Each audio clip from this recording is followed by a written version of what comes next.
empezamos con lo que serían las características de la apocalíptica y el origen.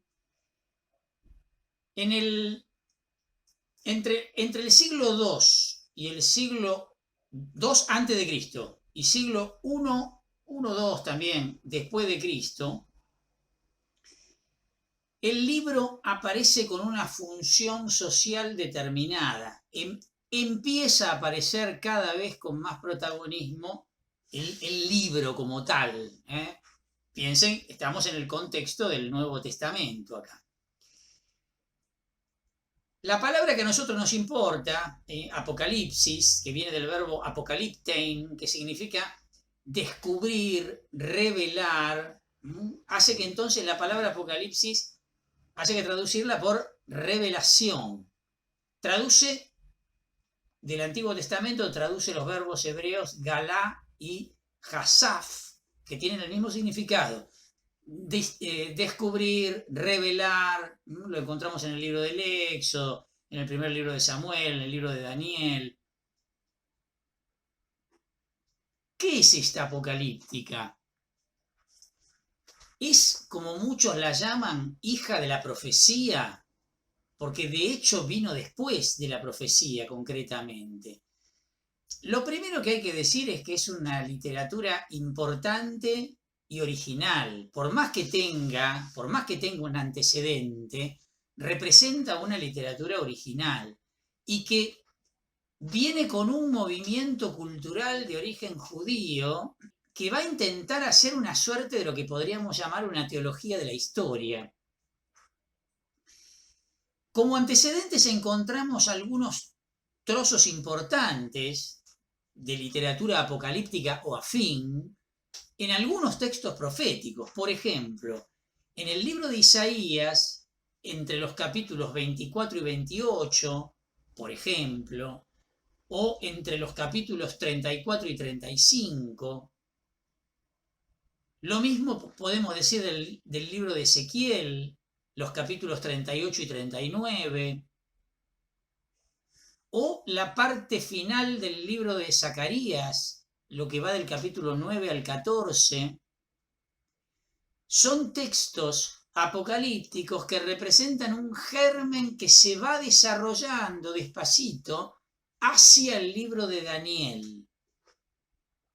Miren lo que dice Flavio Josefo en las Antigüedades Judías acerca de Daniel. Dice: durante todo el tiempo de su vida gozó de la estima de los reyes y del pueblo. Una vez muerto, tiene fama eterna. En efecto, todos los libros que compuso y que nos dejó se leen constantemente entre nosotros, incluso ahora, y en su lectura llegamos a la conclusión de que Daniel conversaba con Dios. En efecto, no se contentaba con anunciar los acontecimientos futuros como los otros profetas, sino que precisaba incluso la época en la que debían producirse. Fíjense la impresión que tiene prácticamente un contemporáneo, ¿no? Ya estableciendo una diferencia, un parecido por un lado y una diferencia por el otro, con los otros profetas. Bueno, con este movimiento, simbólicamente, y simbólicamente en la cabeza, ¿no? Pero concretamente, se da el paso del profeta que habla, en todo caso, al profeta que escribe. Se da el paso del oráculo al libro. Si tenemos que decir una característica de la profecía, era que era oral. La profecía no era principalmente escrito. Después se terminaban poniendo por escrito, pero la actividad profética era una actividad oral. Era una proclamación de la palabra. Para nosotros además es muy importante todo lo que está en torno al tema de la apocalíptica, porque de acá va a salir la teoría de la inspiración. Fíjense cómo empieza nuestro libro, el libro al que finalmente queremos llegar, que es el Apocalipsis de Juan. En Apocalipsis 1:3, en capítulo 1, versículo 3, dice: feliz el que lea y felices los que escuchen las palabras de esta profecía y tengan en cuenta lo que está escrito en ella, porque el tiempo está cerca. Explícitamente. reconoce profecía, pero una profecía puesta por escrito. No una profecía proclamada, no anunciada. Y lo mismo al final, en el capítulo 22, versículo 7, dice, volveré pronto, feliz el que cumple las palabras proféticas de este libro. Otra vez. Y aparece incluso el tema del libro acá, ¿no? Una imagen que aparece muy claramente en el entorno de lo que va a ser el surgimiento de la apocalíptica es la imagen de los cielos cerrados. Era una creencia común que el Espíritu ya no se apoderaba de nadie luego de los últimos profetas, de Ageo, Zacarías y Malaquías. El Espíritu había entrado como en un silencio. La profecía había acabado. Miren lo que dice el primer libro de los Macabeos, capítulo 9, versículo 27. Dice, esta fue una gran tribulación para Israel, como no se había visto desde que dejaron de manifestarse los profetas. Está haciendo referencia a la muerte de Judas, ¿no? Pero como no se había visto desde que dejaron de manifestarse los profetas, la sensación de que, ¿qué significa el cielo cerrado? Es una imagen maravillosa. El cielo cerrado significa que la comunicación con Dios está trabada. Por lo tanto, es la experiencia del Dios ausente. Para nosotros, digo, por referirlo de alguna manera, es la experiencia de la experiencia de la muerte, ¿no? Cuando hay una muerte sale la pregunta, ¿y dónde estaba Dios cuando pasó esto? ¿No? Especialmente cuando es una muerte así inesperada. ¿Y dónde estaba Dios cuando pasó esto? ¿Estaba mirando para otro lado? Es lo que se suele decir. ¡Ojo! Y no estoy hablando de la lectura popular solamente. Acuérdense del diálogo de Marta con Jesús en el Evangelio de Juan. Maestro, si hubieses estado aquí, nuestro hermano no hubiese muerto. ¿Ven? Es como que esas cosas ocurren con el Dios ausente. Bueno, la experiencia de los cielos cerrados da cuenta de que como Dios está ausente, nos están pasando todas estas calamidades que nos están pasando. Es una experiencia de tiempos difíciles, ¿no? Bueno, escúcheme, Dios mío, ¿por qué me has abandonado? Estamos ahí, ¿eh? Estamos ahí. ¿Cuándo volverían a abrirse los cielos? Cuando viniese el Mesías. Con Moisés aparece la referencia, Deuteronomio 18:18. Por eso suscitaré entre sus hermanos un profeta semejante a ti, pondré mis palabras en su boca y él dirá todo lo que yo le ordene.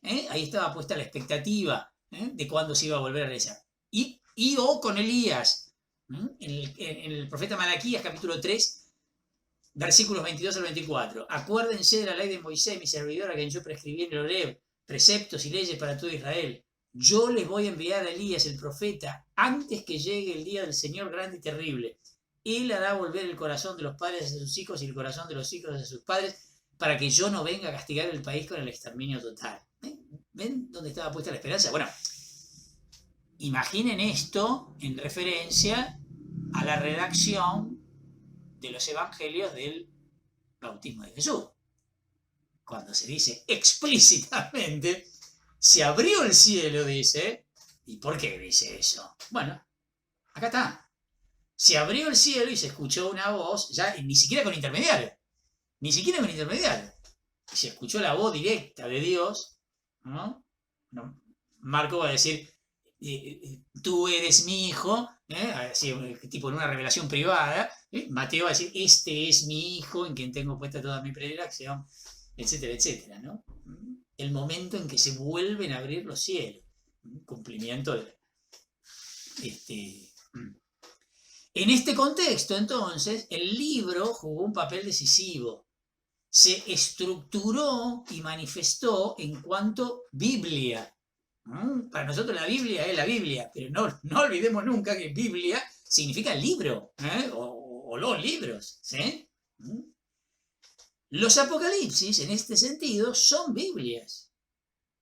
En un sentido etimológico, porque de hecho son libros, pero también en un sentido estructural. Tienen la misma estructura que tiene la Biblia en su totalidad. se organizan generalmente entre dos polos: la evocación de los orígenes y la revelación del fin del mundo. Miren como los extremos de nuestra Biblia: el relato del Génesis, el relato de la creación, y la Jerusalén celestial del Apocalipsis. ¿Sí? ¿Ok? El Evangelio de Mateo, por ejemplo, por poner un ejemplo, está estructurado de la misma manera. Arranca con la genealogía de Jesús, que arranca en los orígenes, con Abraham, ¿sí? Los orígenes del pueblo de Israel. ¿Y cómo termina? Yo estoy con ustedes todos los días hasta el fin del mundo, ¿sí? Con la evocación del fin del mundo. Buenísimo, ¿eh? Todo esto surge paralelamente a la experiencia histórica de Israel. Cuando Israel pierde su vocación nacional, ¿eh? Cuando pierde sus pretensiones políticas. De hecho, se va a desarrollar en tiempos de crisis, en tiempos de persecución.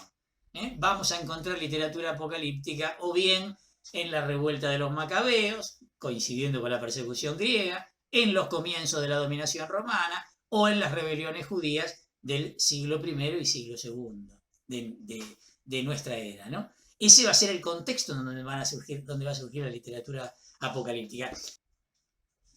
Representa un fenómeno literario a través del cual la sociedad judía manifestaba su existencia histórica como un cuerpo vivo. A pesar del cielo cerrado, la historia se manifestaba posible por la garantía de la presencia del Espíritu, mediado por el autor inspirado.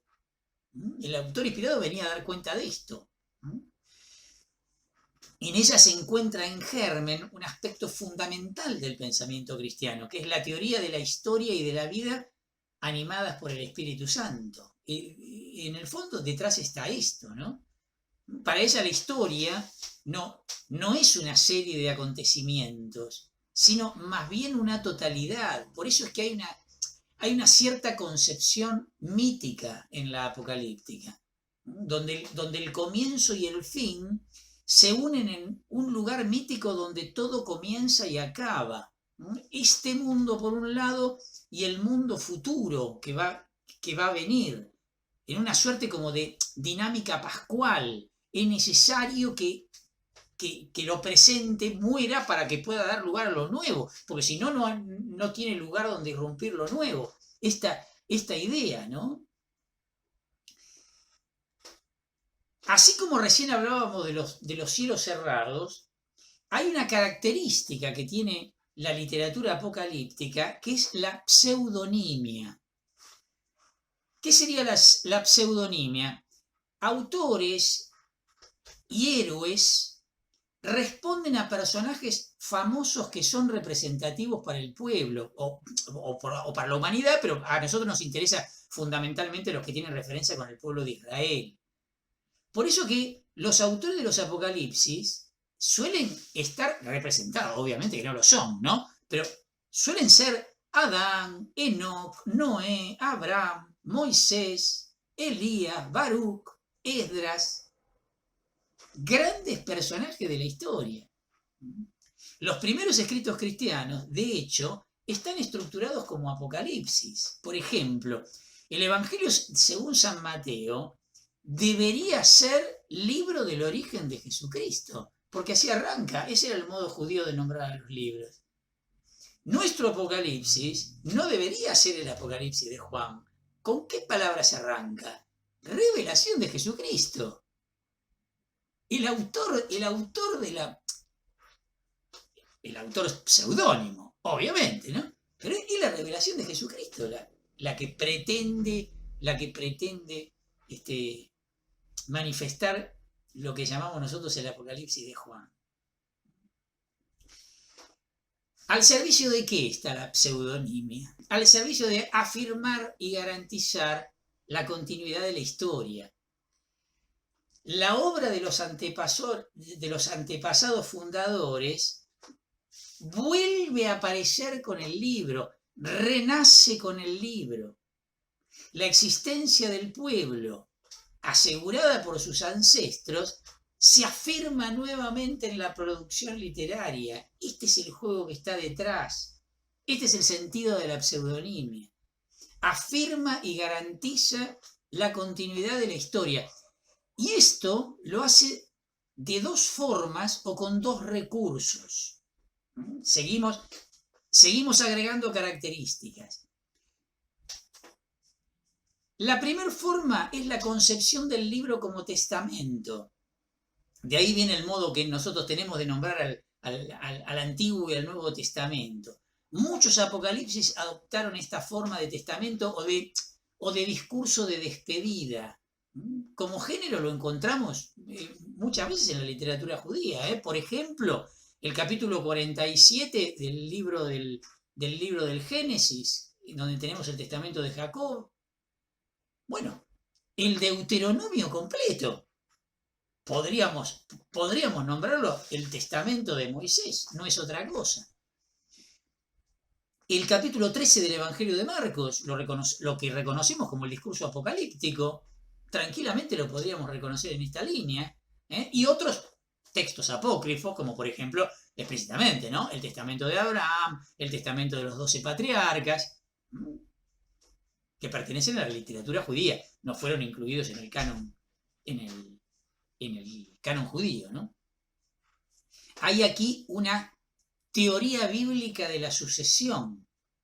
El personaje vive por el libro que le proporciona la posteridad vital. El personaje que murió, que ya no está más, se hace presente en el libro. Esto es lo que se quiere significar. El personaje muere como autor, pero vive como escritura, como libro. Así puede penetrar la historia y permanecer en la historia en tanto en cuanto legible, en tanto en cuanto texto. En la línea de lo que dijimos antes, Mateo bien podría llamarse el testamento de Jesús. De hecho, describe intencionalmente a Jesús según el modelo de Moisés. ¿Ven? Acercando algún ejemplo, digo, ¿no? El otro recurso que utiliza, habíamos dicho dos, el otro recurso que utiliza es el arrebato del autor. Los cielos cerrados representan míticamente el fracaso de la historia de Israel. Frente a eso, la producción apocalíptica afirma la inspiración divina de los autores. Como el espíritu ya no desciende, entonces la imagen es que el autor es arrebatado al cielo para desde ahí poder ver como ve Dios, o sea, poder ver el pasado, el presente, pero también poder ver el futuro, que ahí es donde va a estar la clave de la revelación de lo que va a suceder después, como dice nuestro Apocalipsis, de lo que va a suceder pronto. El prólogo de nuestro Apocalipsis, concretamente. ¿Ven? Entonces, el tema de la concepción del libro como testamento, como legado, como sucesión, y por otro lado el tema del arrebato del autor. El profeta no era arrebatado. ¿Por qué? Y porque el cielo estaba abierto. Entonces había comunicación entre el profeta y Dios, para que después el profeta se comunicara con el pueblo. Si ustedes quieren, para hacer una distinción, ¿no?, entre la profecía y la apocalíptica, ya después vamos a hablar mejor de esto, ¿no? Pero el profeta es un dibujito de un tipito que está apoyado con los pies en la tierra. Se comunica con Dios, o Dios se comunica con él, como más les guste, y él le habla al pueblo. Por eso que hablábamos del ministerio de palabra. Bueno, como el cielo está cerrado, ya no se puede dar esa dinámica. Y entonces, ¿cuál es la solución? Dios arrebata a uno, se lo lleva para arriba, y arriba le cuenta, le hace ver visiones, audiciones, etcétera, etcétera. Y entonces lo manda de vuelta para abajo, lo tira para abajo y le dice, anda, escribí, no hables, porque estamos en época de persecución. Si llegas a hablar, te va a pasar lo mismo que le pasaba a los profetas. Vas a ser el primero en morir. No, vos tenés que escribir. Trácate, ¿ven? Surge con lógica el tema del escrito. En cuanto al origen de la apocalíptica, es un origen discutido. Vamos a ver dos hipótesis, la de Pablo Richard y la de Severino Croato. No son dos hipótesis que sean totalmente distintas. Tienen sus elementos de distinción, pero van a ver que tienen mucho en común y que me parecen muy, muy interesantes. Por eso las he tomado. Empiezo con el origen de la apocalíptica según Pablo Richard. Hay una evolución en la historia de Israel, para él, desde la literatura profética hacia la literatura apocalíptica. Esta evolución es lenta. Al principio, obviamente, hay mezcla, pero es una evolución importante, porque hay que reconocer el cambio cualitativo que representa. Cambio cualitativo como género literario, pero también como tipo de teología, que es lo más interesante, ¿no? Es lo más importante. Algunas características de lo que podemos considerar la profética, en comparación con la apocalíptica. La profética se da en el marco de un mundo organizado. Se da principalmente antes del destierro. De hecho, después del destierro va a empezar a decaer. El sujeto, obviamente, de referencia es el profeta, que, como decíamos recién, a través de la palabra, proclama la palabra de Dios en este mundo. ¿Por qué? Porque busca que pueda realizarse el plan de Dios aquí y ahora. O sea, busca reconstruir el mundo según Dios. El mundo que está torcido, como dice el tango que le falta un tornillo, busca corregirlo para que sea según Dios. Por eso el permanente llamado a la conversión. ¿Ven? Para justamente volver a la alianza, ¿para qué? Pero ¿qué pasó? El destierro fue la destrucción prácticamente de este mundo existente, porque se perdieron todas las referencias. Se perdió la referencia económica, se perdió la referencia política, la referencia cultural, la referencia religiosa. Y entonces, ¿qué provocó? Y que por eso nosotros empezamos con la introducción viendo el posexilio. Provocó un escenario donde surge la apocalíptica como respuesta a que cuando el mundo organizado se cayó, cuando el creyente quedó totalmente excluido de ese mundo organizado, surge el autor apocalíptico, entonces en comparación con el profeta. ¿Y qué es lo que busca el autor apocalíptico? Reconstruir la conciencia para hacer posible la construcción no del mismo mundo, según Dios, sino de un mundo diferente. Busca reconstruir la esperanza del pueblo. Reconstruye el plan de Dios en la conciencia a través de símbolos y de mitos nuevos, porque todo lo anterior llevó al fracaso. La literatura apocalíptica condena el orden existente. Digamos en términos que nos entendamos rápido, es absolutamente subversiva la literatura apocalíptica, porque no quiere saber nada con el orden establecido. Y justamente va a surgir no de los lugares de poder.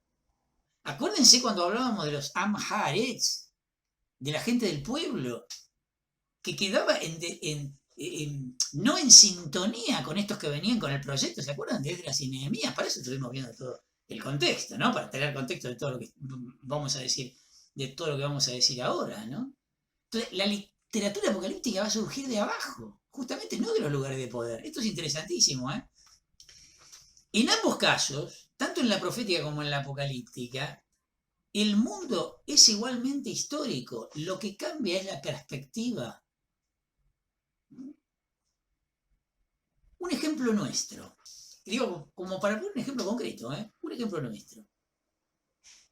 Cuando digo el nuestro, hablo latinoamericano. Fray Bartolomé de las Casas, capo di tutti capi, Fray Bartolomé de las Casas, se manejó como profeta. por ser español y obispo, pudo actuar dentro del sistema. De hecho, actuó dentro del sistema. ¿Se entiende? Viene con la palabra oficial. De re buena onda, pero viene con la palabra oficial. Quiere rehacer las cosas según el Evangelio de Jesús. Capo total, insisto, ¿eh? ¿Cuál sería un ejemplo equivalente, ¿no? De apocalíptica? La leyenda de Tepeyac. La leyenda del Tepeyac es un texto que lo podríamos comparar con un texto apocalíptico. Busca reconstruir la conciencia indígena, concretamente. De hecho, es un mito sincrético de tradición indígena y cristiana, donde se mezclan ambas tradiciones. Y fíjense que es una historia que no viene del poder, todo lo contrario, le es presentada al poder. Genial, genial, genial. Bueno, ¿ven? ¿Ven? Interesantísimo planteo, ¿eh? Interesantísimo planteo. En este sentido, entonces, Richard dice, los orígenes de la apocalíptica, entonces, se dan después del exilio. Se da un movimiento de reforma con una escatología y un mundo simbólico en donde aparecen dos tendencias contrapuestas, que son equivalentes prácticamente a lo que acabamos de decir. Hay una tendencia que la podemos identificar como una sacerdotal institucional y otra tendencia que la podemos identificar, para ponerle nada más que un título, como profético popular. La sacerdotal institucional, ¿dónde está inspirada? Y está inspirada en la escatología apocalíptica de Ezequiel. De hecho, los últimos capítulos del libro de Ezequiel se los llama la Torá de Ezequiel. ¿Sí? No hay nada más institucional, no hay nada más institucional que lo que terminó inspirando el libro de Ezequiel, que fue la organización del pueblo de Israel a la vuelta del destierro. ¿Cuál es el programa de esta tendencia sacerdotal institucional? La reconstrucción del pueblo. ¿A partir de qué? A partir de la reconstrucción del templo y del culto, como símbolos, digo, ¿eh? A partir de la reconstrucción del templo, volver al estado teocrático, concretamente. ¿Dónde encontramos expresado esto, bíblicamente hablando? Ezequiel 40-48, lo que les indicaba recién. El profeta Ageo va a ser un claro exponente de esto. Zacarías, ojo, el primer Zacarías, lo que va del capítulo 1 al capítulo 8. El primer Zacarías. ¿Por quién está representada esta tendencia? Por la élite retornada, que va a ir perdiendo esta dimensión escatológica apocalíptica y se transforma en un movimiento de control de la comunidad. Son lo que le van a decir a la comunidad qué es lo que hay que hacer, qué es lo que no hay que hacer, se restituye la ley, se reorganiza el pueblo desde el poder. Acuérdense que venían enviados por los persas. Ya lo vimos esto en el contexto. Acá tenemos más o menos rápida la descripción de esta tendencia. Frente a esta tendencia, la que nombré recién como profético popular. ¿Dónde está basada? ¿Dónde está inspirada? En la escatología apocalíptica del segundo Isaías. ¿Qué es lo que quiere reconstruir? También quiere reconstruir el pueblo, pero a partir del pueblo mismo, no de las estructuras. Lo que decíamos antes. Las estructuras fueron las que llevaron a la ruina, justamente. ¿Vamos a volver a lo mismo? No. Tenemos que volver a lo distinto. ¿Sí? ¿Cuáles son los lugares de expresión? Isaías 24-27, Isaías 34-35, el mismo Isaías 60-62. Zacarías, sí, pero del 9 al 14. Joel, bueno, palabras mayores. Joel, capítulo 3, capítulo 4. ¿Ven? ¿Y por quiénes está representado? Por el pueblo de la tierra, lo que decíamos hace un ratito. Los que quedaron, los Amharets, que ven en las instituciones del pasado la causa de todos los males que están sufriendo. Digamos, Los grupos de poder de antaño nos llevaron a esta situación. ¿Qué vamos a volver a hacer lo mismo? Estamos todos locos. Estamos todos locos.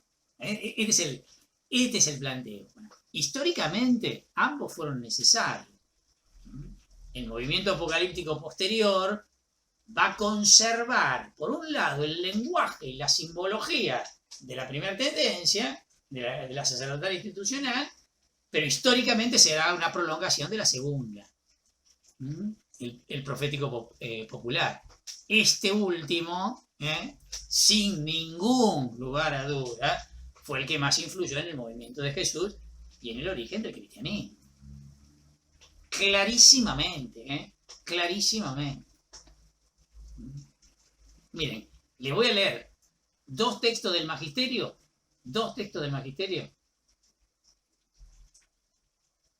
que cerca, no fundamentalicemos nada, pero cerca, están de un lado o del otro. Evangelii Nunciandi, Pablo VI, ¿no? Evangelii Nunciandi, número 8. Cristo, en cuanto evangelizador, anuncia ante todo un reino, el reino de Dios. Tan importante que en relación a él todo se convierte en lo demás que es dado por añadidura. Solamente el reino es pues absoluto y todo el resto es relativo. Tremendo. Tremendo. Solamente el reino es absoluto. Todo lo demás es relativo.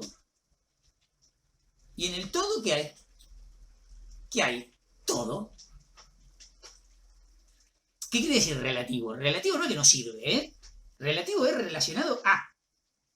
Entonces, todo tiene sentido en cuanto está relacionado al reino. Si no está relacionado al reino, ni siquiera está diciendo que es basura, que es demoníaco, que es pecado. No. No está relacionado al reino, nada más. Ponerlo en Mercado Libre y sacar unos mangos.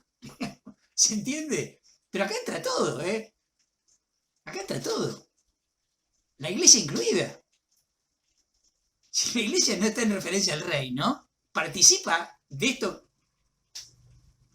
que es relativo, que no es absoluto, porque lo único absoluto es el reino. Tremendo. No hay una puesta en acción acá. Acá hay como un planteo. Voy a leer otro. Comienzo de la Sacrosantum Concilium. No sé si sabían. En la Sacrosantum Concilium se le chispoteó, digamos, se le fue a los autores de la Sacrosantum Concilium el sentido del concilio en el comienzo. Porque miren cómo arranca. Este Sacrosanto Concilio, que por eso se llama Sacrosantum Concilium, a pesar de que se refiere a la liturgia, ¿no? Se propone, listo, me va a decir qué es lo que se propone el concilio, no la Constitución. Se propone acrecentar de día en día entre los fieles la vida cristiana, adaptar mejor a las necesidades de nuestro tiempo las instituciones que están sujetas a cambio, promover todo aquello que pueda contribuir a la unión de cuantos creen en Jesucristo y fortalecer lo que sirva para invitar a todos los hombres al seno de la Iglesia. 4 cosas se propuso un concilio, según la Sacrosantum Concilium. Entonces, a partir de ahí va a decir, por eso es que entonces respecto a la liturgia tenemos que plantearnos y ahí arranca con su tema. Digamos. Pero esto es una joya. ¿Qué es lo que está proponiendo la Sacrosantum Concilium? Fray Bartolomé de las Casas. Es un texto desde el poder, es un texto desde el oficialismo, que ve que es todo un descalabro, que ve que hay que corregir 1500 cosas, pero bueno, tenemos que volver a poner las cosas en orden. Bueno, la apocalíptica no va por este lado. Interesantísimo, Digo, dispara cosas fascinantes esto, Dispara cosas fascinantes esto.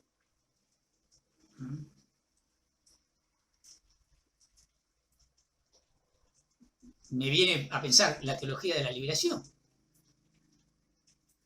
la teología africana. ¿Qué son? Y el intento de hablar de Dios, perdón, desde una situación determinada. ¿Qué era la teología hasta hace 50 años? La teología europea. Porque era la única que había. Pero bien, lo digo, está todo bien, ¿eh? Porque era el único lugar desde donde se había mirado a Dios y desde donde se había hablado de Dios. Teólogos. No hace falta ni que les explique la etimología. Pero de repente te das cuenta que, espera, un momentito, la situación de América Latina es completamente distinta a la situación de Europa. Ni mejor ni peor, nada, distinta. Y hablar de Dios desde América Latina es distinto que hablar de Dios desde Europa. La experiencia que tiene América Latina se fue dando cuenta de a poco. Se fue dando cuenta de a poco. Bueno, ese es el sentido de la teología de la liberación. Una teología situada. Pero no es que, cuidado, que lo que se entendió durante mucho tiempo. La teología de la liberación es una teología situada. La teología europea es la teología. No, la teología europea también es una teología situada. Es tan legítima una como la otra. El europeo necesita de la teología europea. Es su modo de ver la vida, es su modo de pensar el mundo, es su modo de ver a Dios. Y está fantástico. Pero hay otros modos de vivir, hay otros modos de pensar, hay otros modos de estar posicionado, hay otras experiencias. Bueno, fabuloso. Bueno, y estamos acá, estamos dando vuelta por acá. Impresionante. Si quieren profundicen con bibliografía, ¿no? Pero digo, un panorama. Vamos a la hipótesis de Severino Croato. Severino Croato va a hacer más fuerza sobre el origen social de la literatura o del movimiento apocalíptico. Él va a hablar de un contexto sociopolítico y cultural donde se dio el surgimiento de distintos grupos. El motivo, la razón, el dominio extranjero, que venían pasando de mano en mano, fue ocasión de grandes frustraciones, tanto políticas como económicas. Recuerden lo que habíamos leído del libro de Nehemías, que después de todo la algarabía del retorno a la tierra, después del exilio, mira que hoy estamos esclavizados, sí, somos esclavos aquí en el país que viste a nuestros padres, para que gozáramos de sus frutos y de sus bienes. Sus abundantes productos son para los reyes que tú nos has impuesto a causa de nuestros pecados, y ellos disponen a su arbitrio de nuestras personas y nuestro ganado. ¿En qué opresión hemos caído? Bueno, estamos acá. Estamos ubicados acá. En la diáspora, concretamente, se dio un conflicto cultural y religioso, ¿no? Los judíos aparecen, que también ya vimos algo en el contexto, ¿no? Aparecen como diferentes a los demás, ¿no? ¿Cuáles son las consecuencias posibles de esta diferencia?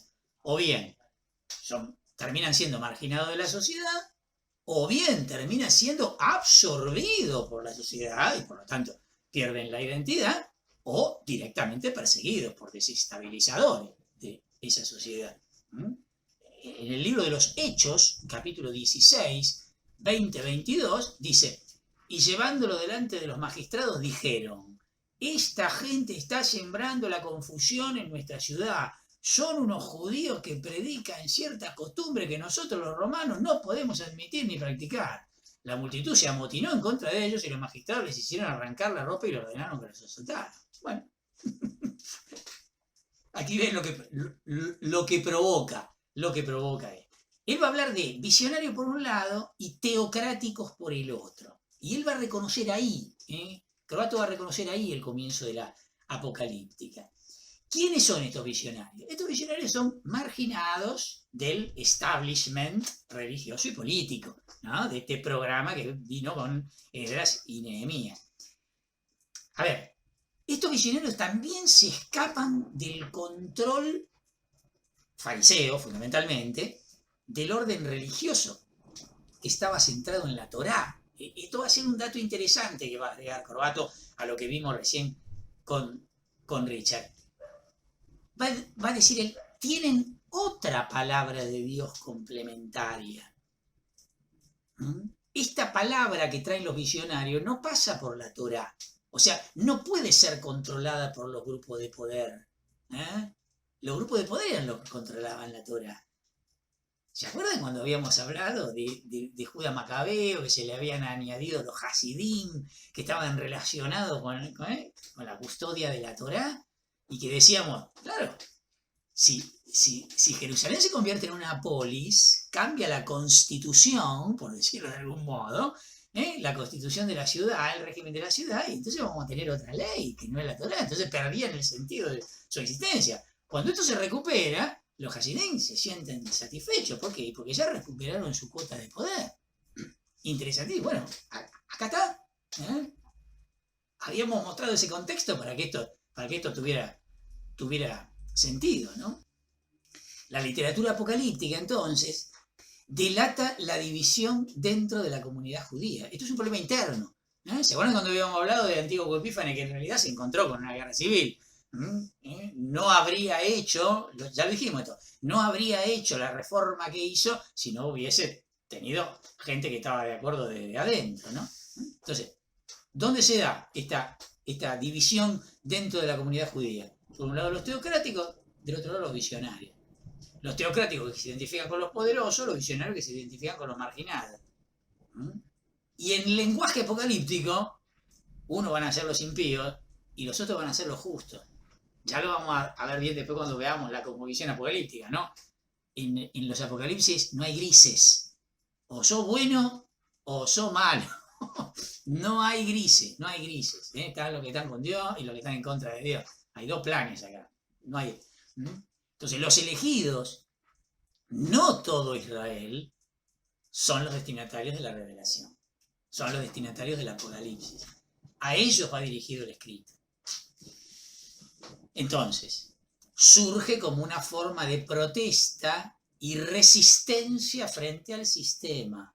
¿Por qué? Y porque identifican al sistema como opresor, política y socialmente hablando, como discriminador, ideológicamente hablando, no admiten ninguna otra posibilidad, y monopólico, religiosamente hablando.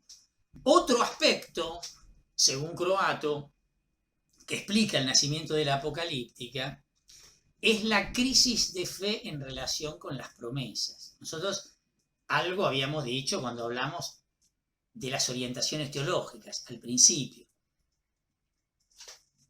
Retomo algo nada más para que se entienda el planteo de esta hipótesis. La bendición de Dios era para el justo, tanto en la ley como en los profetas.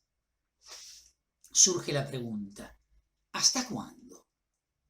Una típica pregunta apocalíptica. ¿Hasta cuándo va a seguir pasando lo que está pasando?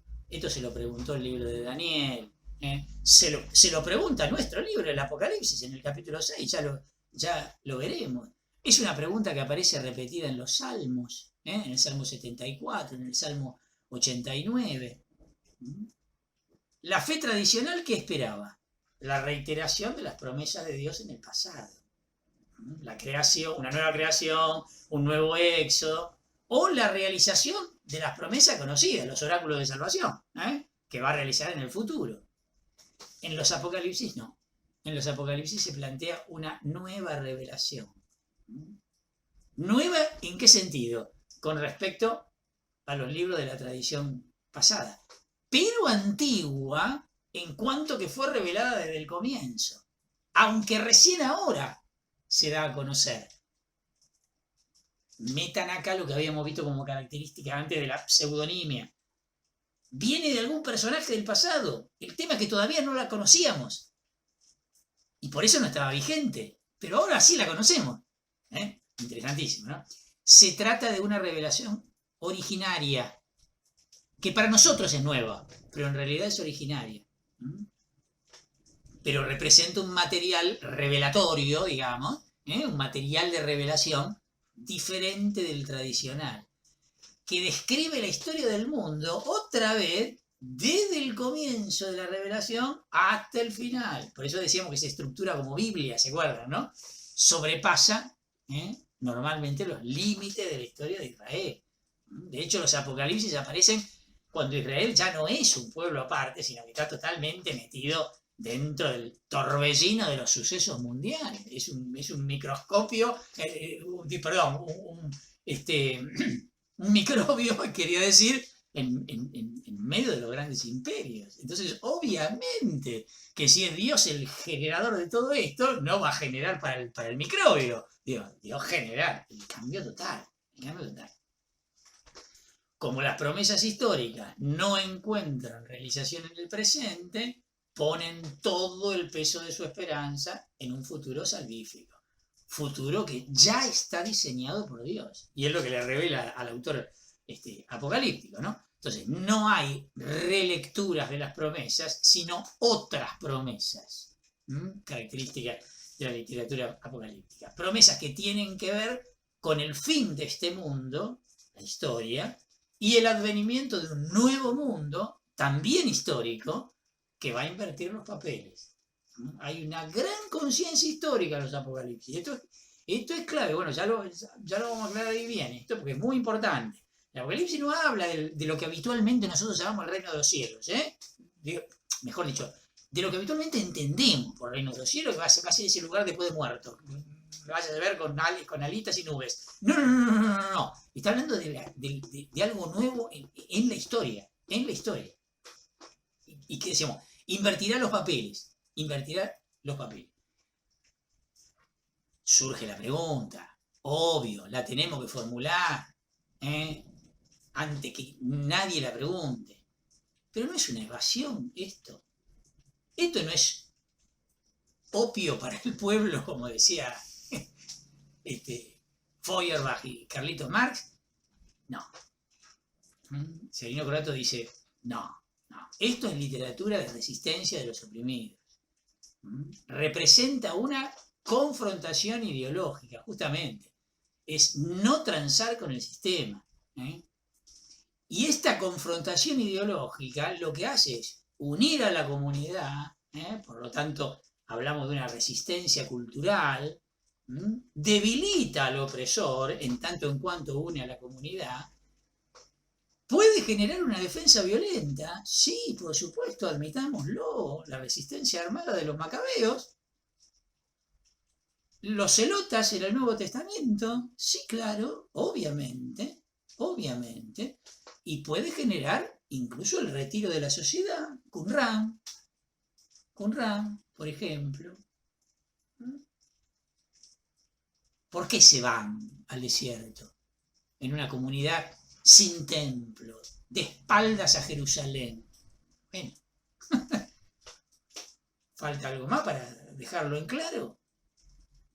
No se sentían representados por las instituciones judías. Claramente, siglo I antes de Cristo. Esos fueron los pacíficos.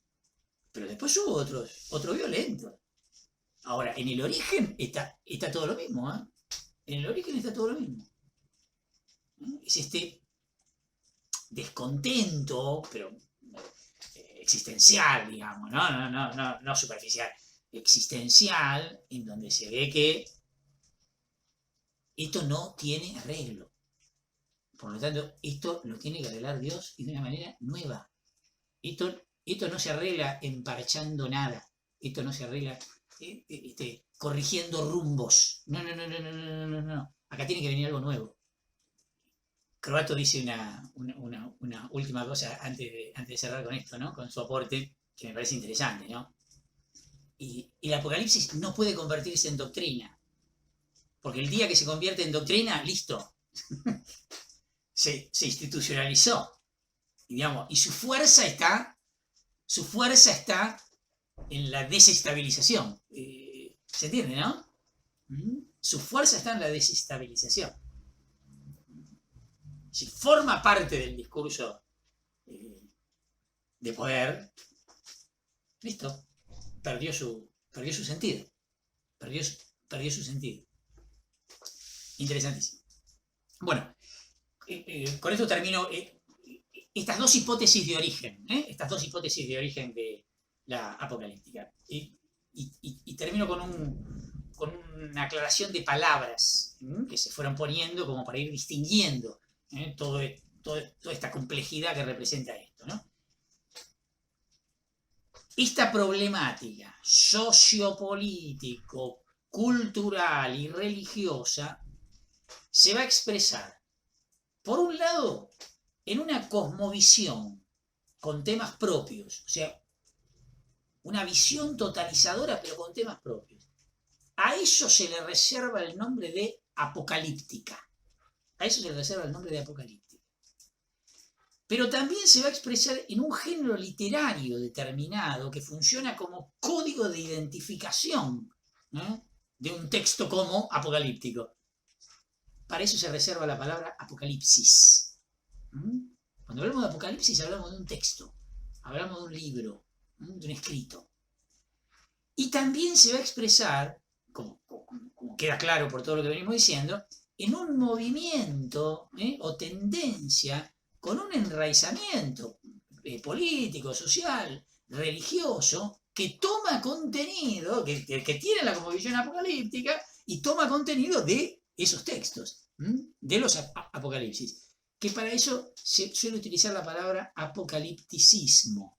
Entonces, en tanto en cuanto cosmovisión apocalíptica, en tanto en cuanto texto apocalipsis, en tanto en cuanto movimiento apocalipticismo. Como para aclarar términos, sirven nada más que para saber de qué estamos hablando cuando hablamos.